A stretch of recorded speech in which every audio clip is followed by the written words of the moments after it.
All right. So for question one, I'm going to reread it real quick. Suppose you invested $93 in the HYG fund a month ago, paid a dividend of 53 cents today, and then you sold it for $94. What was your dividend yield and your capital gain yields on this investment? For the dividend yield, very simple.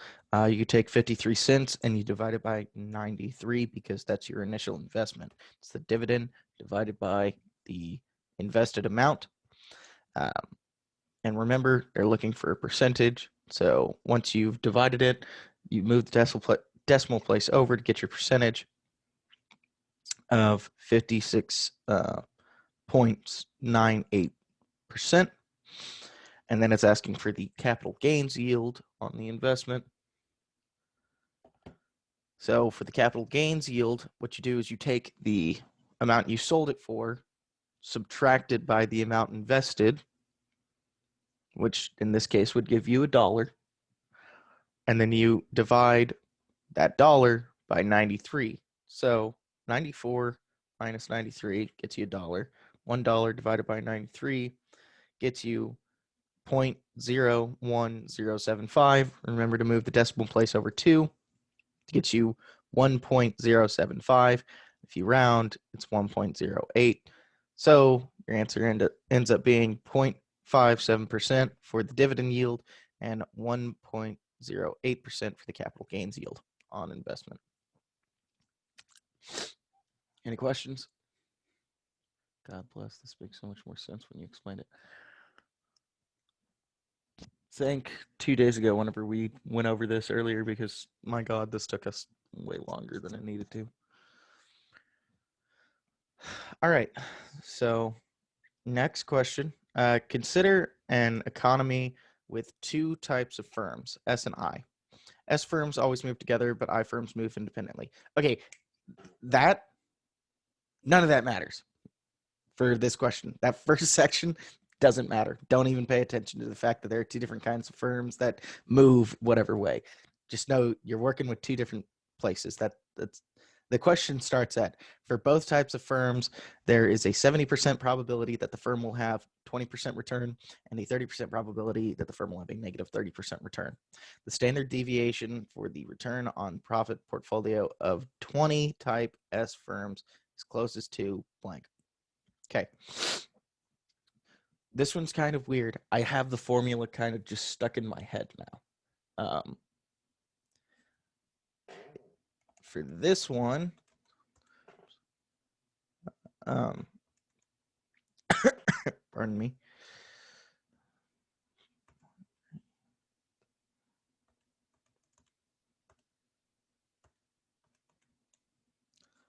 Ivy, why are you drawing on the screen? Sorry, I didn't know How anyone did else you could draw on see the that. screen? I'm on my phone, and there's a little pin icon on the bottom left, and it says pen, arrow, color, eraser, save. But I didn't Okay. think anyone else could see that, so I'm sorry. You're all good. So for this question, what you start off with is you're finding, I don't remember, I think it's the expected return. To do that, you multiply the probability by the percentage return. So in this situation, it is, you convert the percentages into decimals. So it's 0.7 times 0.2. Then you multiply 0.3 by -0.3. You add those together. So 0.7 times 0.2 gets you 0.14. 0.3 times -0.3 gets you -0.09. When you add those together, you end up getting 0.05. For the next one, you have to use the formula for standard deviation. There is a formula that this uses, but just kind of knowing it is also helpful. Formula sheet. It's this one. It's super out of place. It looks weird. I believe. I don't remember if we ended up figuring out if that was correct or not, but it's the weight standard deviation. All I know is for this one, so you've got your 0.05. So from here, the percent probability, you take the percent probability, you multiply it by the percent return minus that 0.05 that you got earlier squared. Then you add the other one, so 0.3 times parentheses negative 0.3 minus 0.05 in parentheses squared. You'll get a number, and then you need to square root that number. This is really long and it's a little bit complicated, so I'm going to go ahead and show the answer that explains it a little bit better than what I'm saying. So you're getting the expected return first, like I said, 0.7 times 20%, so 0.2 plus 0.3 times negative 0.3 gets you 5%. That's your expected return. For standard deviation formula, the square root of 0.7 times 0.2 minus 0.05 squared plus 0.3 times negative 0.3 minus 0.05 squared gets you 22.91. It's long. It's a weird question. It's going to be a little bit difficult to do. But that is how you have to do it. You're given all the things you need to know, though, from the probability, which is the weight of it, as well as the percent return. So you'll have all the components you need. You have to find one number and then use that to find your final answer. Y'all have any questions? This one's a little bit complicated.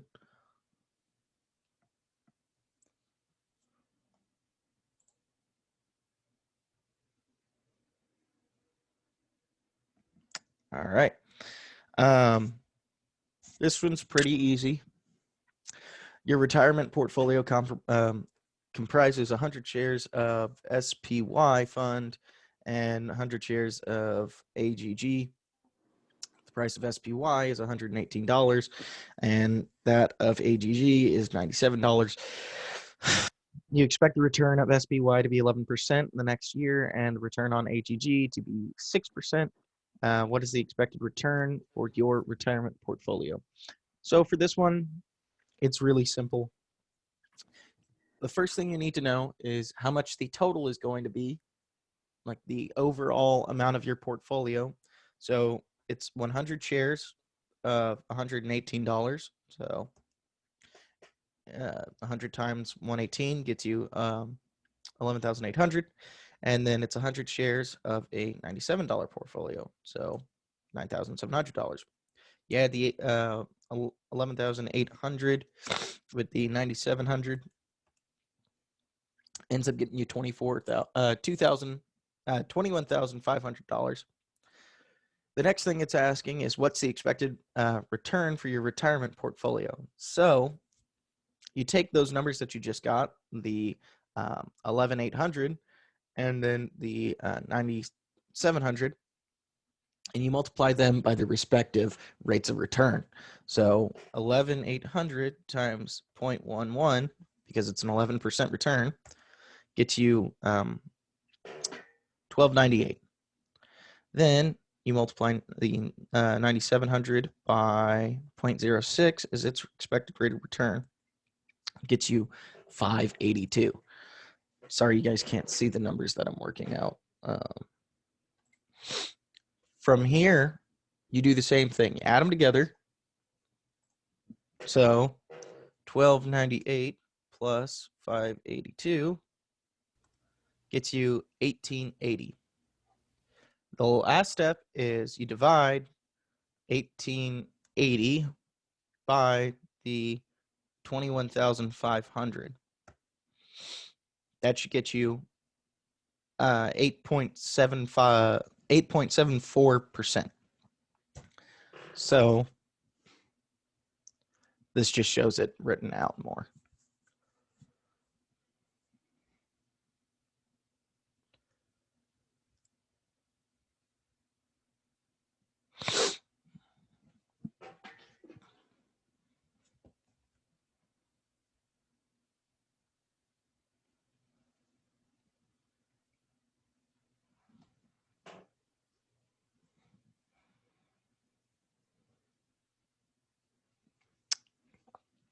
Everyone cool on that?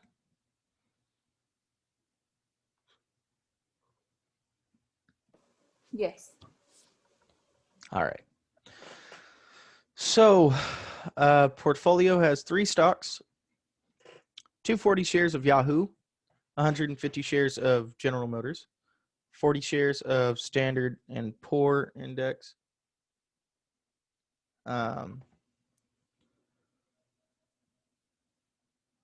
So if Yahoo price is $30, the price of GM is also $30, and the price of SPY is $130, calculate the portfolio weight of Yahoo and GM. This is like the last one. It's the review, John. This is like the last one. It's super, super easy. It's super simple. It's even easier than the last one. You're doing something very similar. So you're finding the total. So you're multiplying each of the shares by their respective values. So 240 by 30, 150 by 30, and 40 by 130. Adding them together, and then you're finding your two percentages. So 240 times 30 gets you 7,200. 150 times 30. I messed that one up. Get you 4,500, and then you've got 40 times 130. So 7,200 plus 4,500 plus 5,200. That gets you $16,900. And then you just divide it by their respective Yahoo and GM stocks. So 7,200 divided by 169.00 gets you 42.6%. And then the other one was 4,500 divided by 169. That's 26.62%. Super simple, super easy, straightforward. Like the last one, but even easier.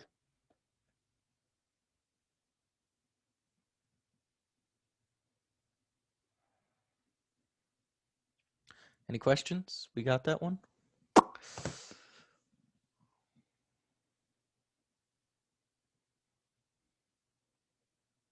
All right, I'm going to move on. Let's see. So this one uses a formula. This one wasn't easy from what I remember. It wasn't the easiest.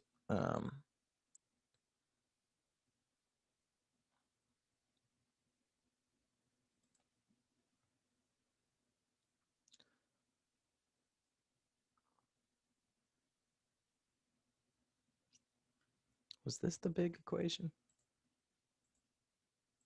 Whoops.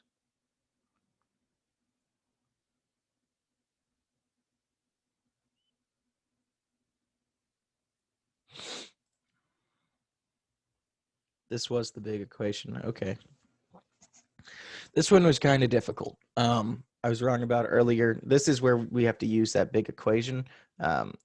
It's the weight squared by the standard deviation by the rate squared, and then you add them, and then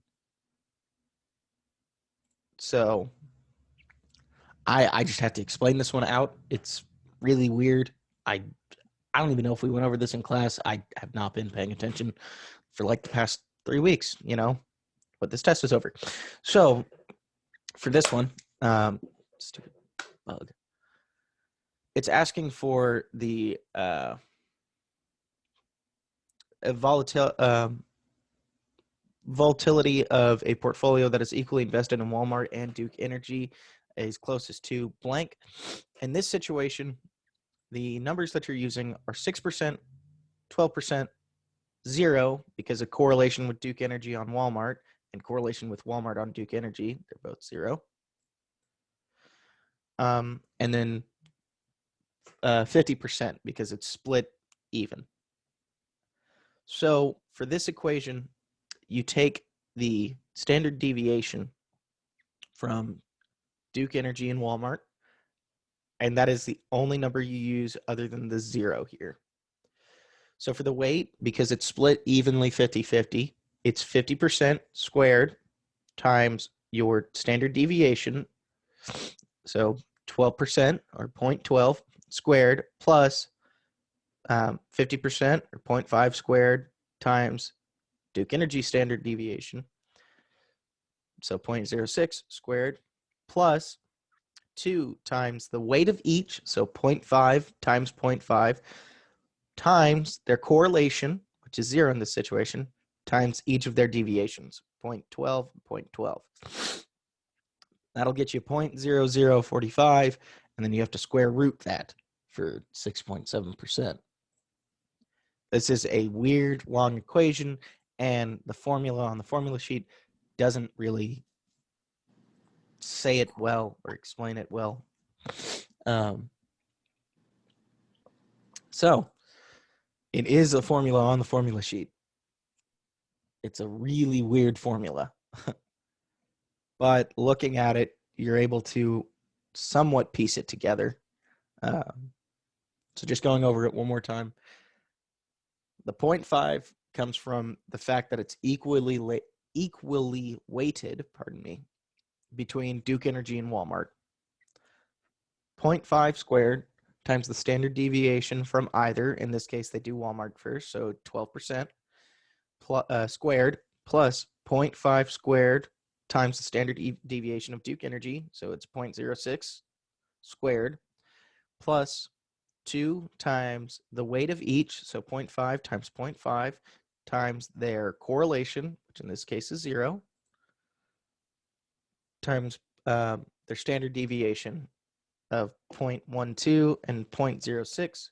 But because there's a 0 in there, because it's a 0 in there, that whole equation's 0, which is nice. You don't even have to worry about it. Then once you get your answer of 0.0045, square root it, 0.0670 gets you your percentage. This one is long. This is difficult. It's weird. This formula sucks. It doesn't make too much sense. I dislike it, but that's what we have to deal with for this one.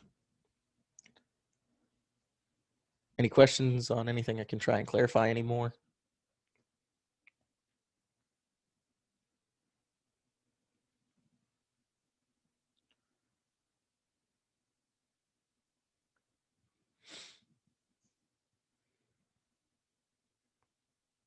All right. I've got class in like 20 minutes, so I'm going to kind of speed through the rest of these. Stock market comprises 2,400 shares of stock A and 2,400 shares of stock B. What are the prices at 15 and 5? Multiply them and add them together.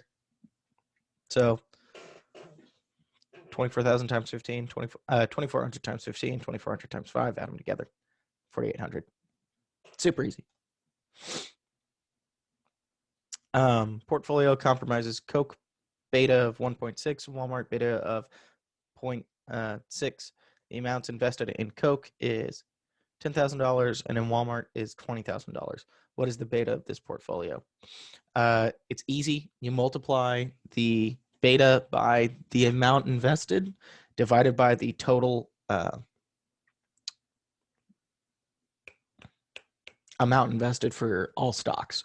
So 1.6 times $10,000 divided by $30,000 plus 0.6 times $20,000 divided by $30,000. You add those, like I said, plus you add those together, you get your 0.93. So the weight multiplied by the investment divided by the total investment for the entire portfolio. Add those together, that'll get you your overall beta for your portfolio. Martin is offered an investment where $6,000 today, he could receive $6,180 in 1 year. He decides to borrow $6,000 from the bank to make his investment. What is the maximum interest rate the bank needs to offer on the loan if Martin is at least to break even on the investment? So for this one,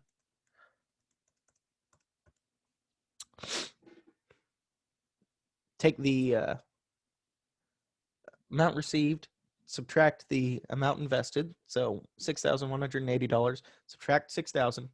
That'll get you $180. And then divide the $180 by the 6,000. That should get you 3%.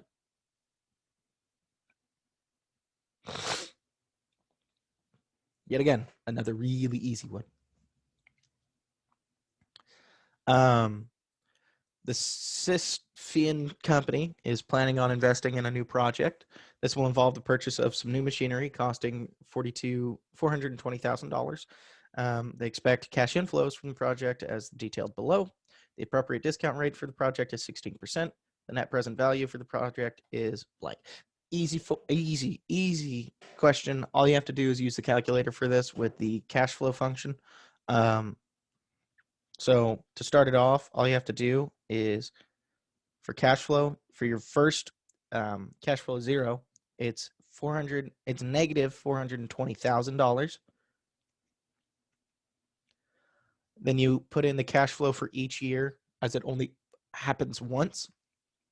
So $200,000 only happens once. Cash flow 2 is $225,000. Only happens once. Cash flow 3 is $275,000. Only happens once as well. And then cash flow 4 is $200,000. Only happens once. Then you hit NPV, put in 16 for the percentage, and then you scroll down to NPV, hit calculate or compute. Should get an answer of $206,265 because you have to round. This formula is long and drawn out. It's not how you could just use the calculator. Do you have a BA2 plus financial calculator, or do you have the TI-84 IV? You have both. Super easy. Okay. On the top left, you see where the compute button is on the financial calculator, correct? Go right one and down one. You see a button that says CF?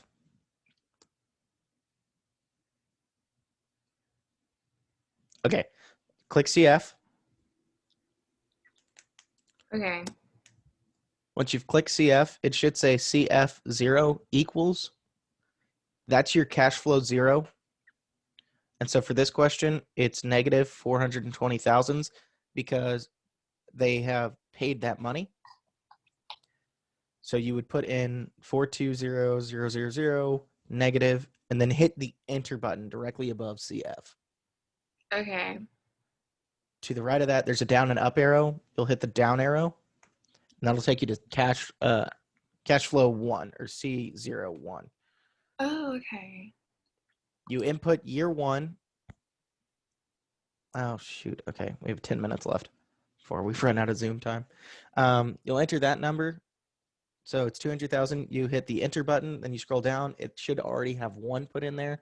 And then you hit enter, scroll down again, and then you just fill in the rest. Then you hit, yeah. After that, you hit NPV. It'll pull up I equals. That's where you put the 16% in, hit enter, scroll down. It should have NPV. Then you hit the compute button in the top left. It's super easy. Okay, I'm going to speed through the last 6 really fast. Orchard spends $110,000 to plant pomegranate bushels.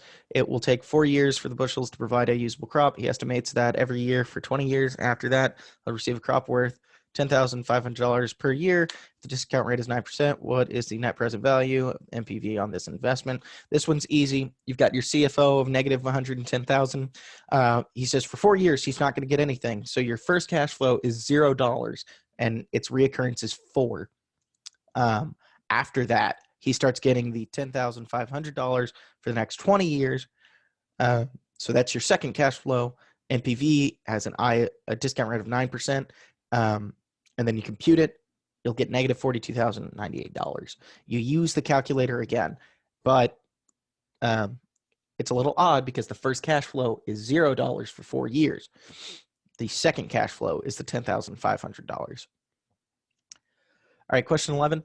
Manufacturer of video game costs $830,000 per year with one payment made immediately, the other at the end of 2 years. When the game is released, it will expect to make $1.2 million for 3 years after that. What is the net present value of the decision if the cost of capital is 10%? Cost of capital and the discount rate are the same thing, by the way. So for this one, you've got a cash flow of negative $830,000 for the initial. For that year, you have no cash inflow. So it's $0 for 1 year. After that, you have another $830,000 taken out. So another negative 830 for 1 year. Then your cash flow of $1.2 million for 3 years. Calculate the NPV with I is 10. It'll get you $950,349. Yet again, use the calculator. It's simple. You just have to make sure you're paying attention to what the question is asking and how it's phrased. All right, question 2. This one's super simple. Sisyphean Company is planning on investing in a new project. This will involve the purchase of some new machinery costing $400,000. Cash inflows for the project detailed below for the next 4 years. Discount rate for the project is 15%. The internal rate of return for this project is close to 2 blank. For this one, all you have to do is input the initial of negative $400,000, the $157,452.98 for 4 years because it's recurring 4 times, and then you hit the IRR button. Then you're done. You compute it and you're done. That'll get you 21%. Next one. An investor has the opportunity to invest in 4 new retail stores. That amount can be invested in each store along with the expected cash flow on the first rates. End of the first year, the growth rate of concern, the cost of capital is shown for each. It is assumed each investment will operate in perpetuity after the initial investment. Which investment should the investor choose? You just input the numbers till you find the best return, essentially. So you go through with the initial investment of the negative whatever thousands of dollars, the first year of cash flow, which only reoccurs once. You don't worry about the growth rate at all. And then you put in the cost of capital. You'll get an answer for each of them, and you go for the most amount of money. So for this one, it's the $60,000 for 1 year with $6,000 cash inflow. Growth rate of 2.5, cost of capital is 7.2%. All right. Security company offers to provide CCTV coverage for a parking lot garage for 10 years. The initial payment of $50,000 and additional payments of $30,000 per year. What is the equivalent annual annuity of this deal given the cost of capital of 5%? For this one, you input the information to get your NPV first, and then I think, hold on, give me a second. I had trouble with this one.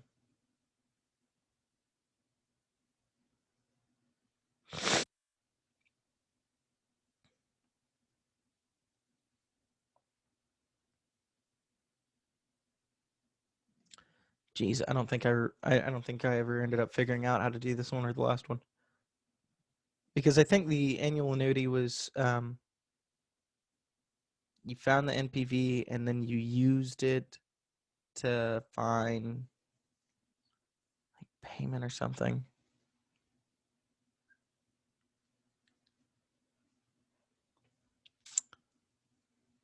I'll come back to this. I remember having trouble with this one. I didn't entirely know how to work it. This one's easy though. So you've got project capital investment cash flows for the investments 1 through 4. Company has 4 projects they wish to undertake. Which of these investments should be the lowest priority given a discount rate of 5%? So on this one, present value of the cash inflows. It's on the formula sheet, I believe. Present value, cash over the perpetuities. So it was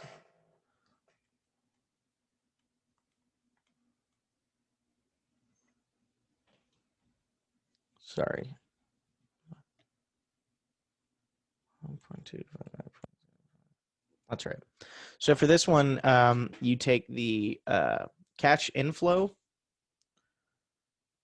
and divide it by the discount rate. So in this situation, it's 1.2 divided by 0.05 to get you 24. And you do that for each of these. So you'll get 24, 30, 44, and then 28. You divide that number by the initial investment. So 24 divided by 7 gets you 3.43. 30 divided by 12 gets you 2.5, so on and so forth. It's asking which one has the lowest priority. So it's which one has the lowest. Essentially, this gets you a rate of return at that point. So it's whichever gets you the lowest number back. So in this situation, it's project 2 because it gets you a 2.5 back, whereas everything else is 2.75, 2.8, and 3.43. I don't remember how to do this one because I know you use the financial calculator to find NPV. I don't remember how you find annual annuity. Someone said on the group chat, so you find the NVP and then you use the financial calculator to find the other one, the equivalent annual annuity. So you just put, so NVP would be your present value. So you would put the 10 as an N, the 5 as the interest rate or the rate, and then you put the NVP as the present value, and then you put 0 for the future value, and then you calculate for payment. Okay. So then the 281, 652 negative. Oh. Okay. Well, there you go. Yeah, that works. That's how that one's done. All right. It's going to kick us off in less than a minute. If you guys have any questions, just shoot them into the group me. And I'll be able to help. Someone else might be able to help. That's the best I'm going to be able to do. I did record this, so I'm going to try and put it up as soon as I can. I'll throw a YouTube link in there. And, I wish everyone good luck on the test. And don't fail this class so you don't have to take it again. Catch y'all later.